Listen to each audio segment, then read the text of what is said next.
Welcome back on The Perspective. We're still talking to Ray from Snapcart. Ray, challenges, hurdles, stumbling block. I know this is at the very early stage of Snapcart. Even more that you have more challenges for you to putting the app out there, but also making sure that the app works the way it's supposed to. Right.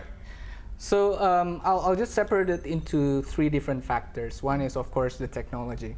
So technology-wise, because Snapcart is one of a kind, if I may say so, it requires different approach from different what we call studies, basically. So we have OCR, optical character recognition. We have artificial intelligence. We have machine learning. We have database infrastructure, we have promotion targeting capability, and so on and so on. So developing this, of course, is not easy, but that's why the business model itself is very hard to replicate. Right? So that's one challenge. The second challenge is, I think I've mentioned this before, about changing the behavior or driving a certain behavior that is not common, which is snapping the receipts or taking photos of that's the actually your first challenge, isn't it? Getting people to just snap the receipt. That's your major. So that's a big challenge. It's just that what we've seen so far even with cash, the fact that they're getting some cash back out of their it's more like a problem with reminding them. So they know the benefits. It's just that sometimes the awareness. Exactly. Yeah, more like the awareness is there, but they forgot to snap the receipt. They forgot to take photos of the receipt. It's a matter of habit then, Habit, yeah. So how to drive that habit, how we then create certain reminders, how we can communicate largely in different media to ensure that this habit is happening.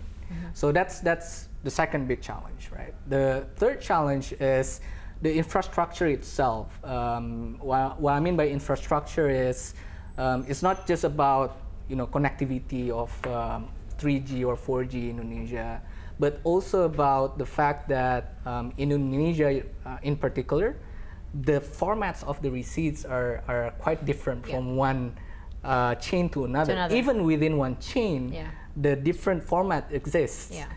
So that's a big challenge for us, because we need to really identify and link that different receipts into one big master database. And that's one of the biggest hurdles that we've experienced so far.